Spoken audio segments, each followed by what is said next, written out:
Everyone, आज चाहिँ म इन्डिया गएको छु। हजुरहरूलाई चाहिँ म इन्डियाको टुर गराउँदैछु है त। यहाँ चाहिँ हामी सिटीमा चढिरहेका छौँ। इन्डिया पुगेर अघि चाहिँ मैले अगाडि भिडियो बनाउन पाइनँ। लिनी हुनुहुन्छ इन्डिया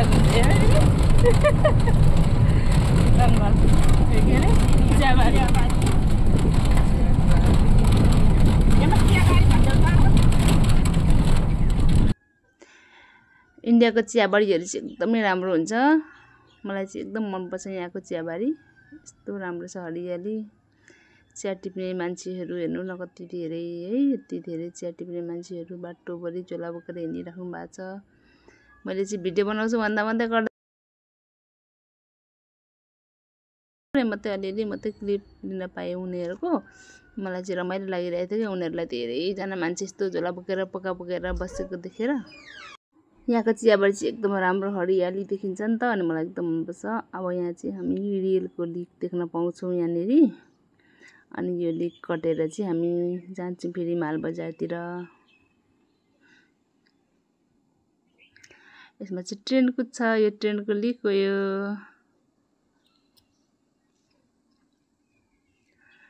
फाइनल्ली हामी मालबजार पनि पुगिसक्यौँ। हामी मालबजार चाहिँ घुम्छौँ एकछिन।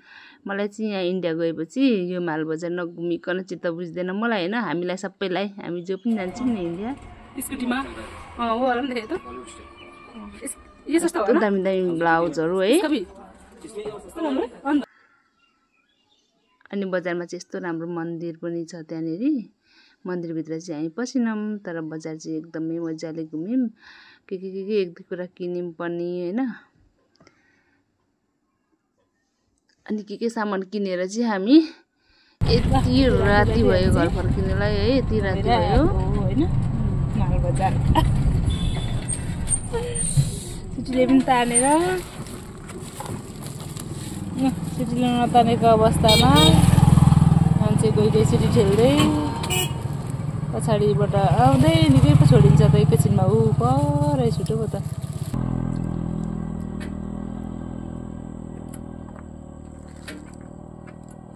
थकाइ लाग्यो? थकाइ लाग्यो? स्या हुन्छ नि, मैले भनेको नि अलिकति हिँड्दै स्या हुन्छ। राति घर सपिङ गरेर अनि बिहानै उठेर चाहिँ हामी हिँड्यौँ घरतिर।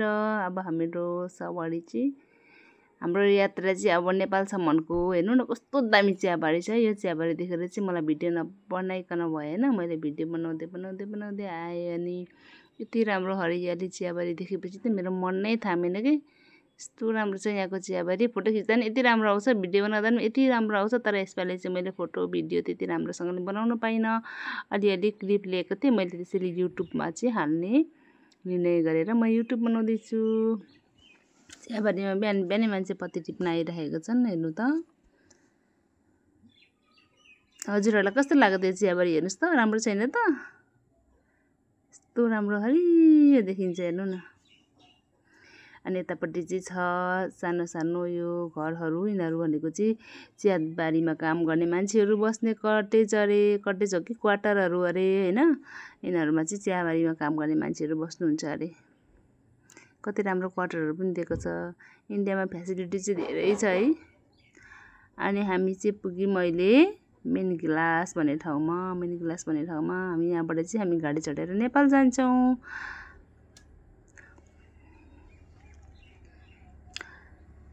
अनि यहाँनिर चाहिँ एकछिन हामी बस्यौँ गाडीलाई कुरेर। गाडी आइपुगेको थिएन, एकैछिन बसेपछि गाडी पनि आयो।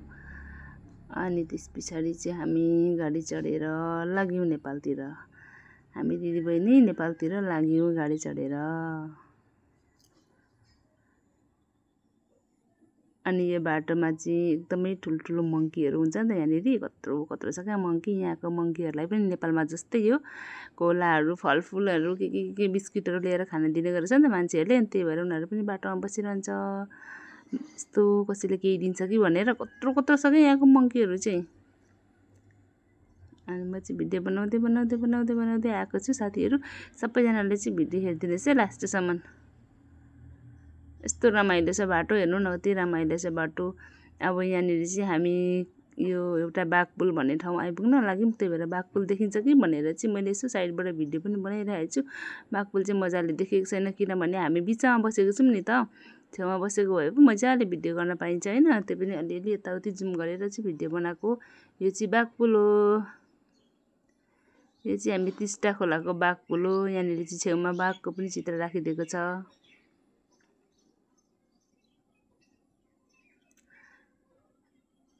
अनि मालबजार जाँदाखेरि चाहिँ हामी यही टिस्टा खोला तरेर जान्छौँ। अहिले चाहिँ हामी घर फर्किँदैछौँ। अब यहाँदेखि चाहिँ हाम्रो सिलगढी नजिकै छ।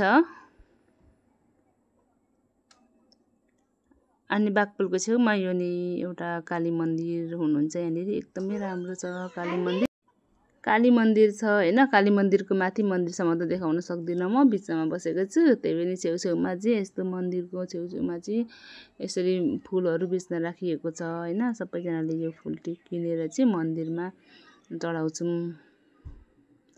यहाँबाट माथि मन्दिर चढिन्छ। अनि आउँदा आउँदै बाटोमा फेरि ट्रेन आइदियो।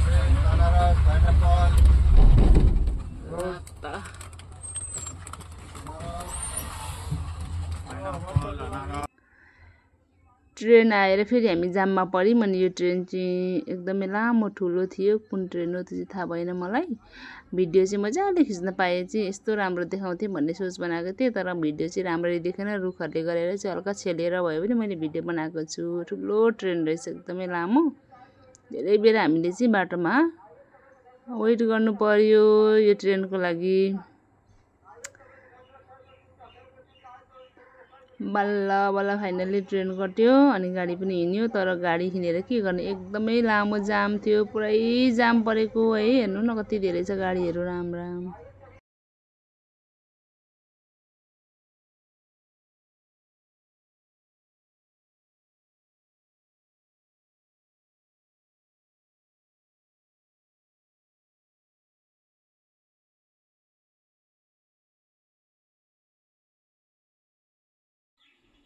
एकदमै लामो जाम थियो है साथीहरू, एकदमै कस्तो धेरै जाम थियो। बस्दा वाक्क लागेको थियो। यो चाहिँ हाम्रो ट्रेन हिँड्ने पुल हो। योबाट चाहिँ ट्रेन पास हुन्छ।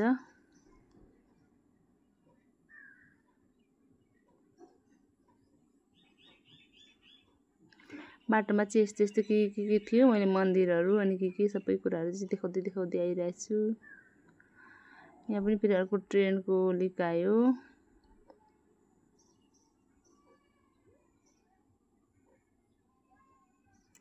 अनि त्यसरी हामीले जङ्गलबाट हिँड्नुपर्ने हुन्छ होइन। जङ्गलको बाटो कटेर चाहिँ हामी आर्मी क्याम्पहरू एकदमै धेरै देख्न पाउँछौँ। यहाँनिर एकदमै राम्रो सफा गरेर राखिएको आर्मी क्याम्पको वरिपरि एकदमै राम्रो क्याम्पहरू देख्न पाउँछौँ। अनि यो कटेर चाहिँ हामी सिलगढी पुग्छौँ। अनि हामी सिलगढी पनि पास गरेर फाइनल्ली पानीट्याङ्की आइपुगिसक्यौँ। अब पानीट्याङ्की आएपछि चाहिँ हामीलाई नेपाल आइपुगे जस्तो फिल हुन्छ नि त, आफ्नै घर आए जस्तो हुन्छ कि। अनि यहाँ पनि फेरि जाम भयो ट्रेनकै।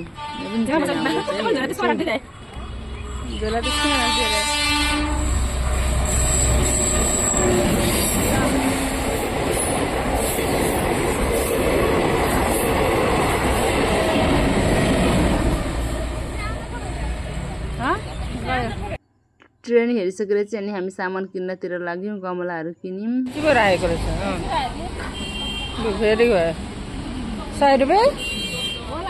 पानी ट्याङ्कीमा चाहिँ यो गमलाहरू प्लास्टिकको बोतलहरू सस्तो पाइन्छ नि त। कता घुमेर देखिरहेको